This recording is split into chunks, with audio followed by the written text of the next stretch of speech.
ہے وہ بھی مجھے بتا دے, میں -1 ہونے کے لیے تیار ہوں. ملک تو نہ میرا تباہ ہو. مسئلہ ہمارا یہ ہے کہ ہمیں انفارمیشن آ نہیں رہی, گورنمنٹ دے نہیں رہی انفارمیشن.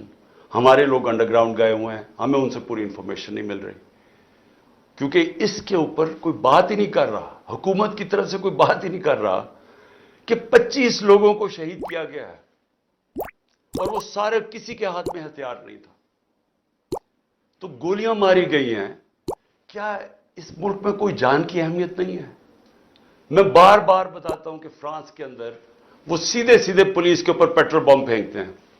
ایک آدمی کو گولی ماری ہے کسی نے, کیونکہ اپنے شہریوں کو گولی مارنے کی اجازت نہیں جب وہ احتجاج کر رہے ہوں.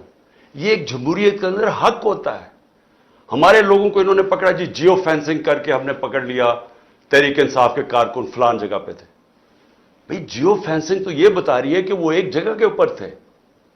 یعنی اگر آپ نے چلے کور کمانڈر کے گھر کے سامنے تو وہ جیو فینسنگ میں آ جائے گا. کیا وہ یہ جو توڑ پھوڑ تھی اس میں شامل تھے؟ کیا وہ آگ لگانے میں شامل تھے؟ اگر تھے تو ہم سب سے زیادہ مذمت ہم کرتے ہیں. یہ بھی ایک پروپیگنڈا کہ عمران خان نے مذمت نہیں کی. اتنا بڑا جھوٹ. 4 دن میں بند تھا, 4 دن مجھے جیل میں, مجھے کوئی پتہ ہی نہیں تھا, نظر بند تھا.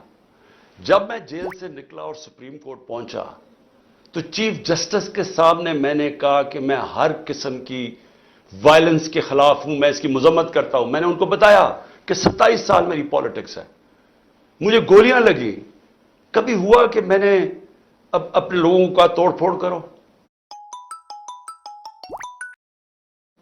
کہ جا کے کسی کو میں نے نہ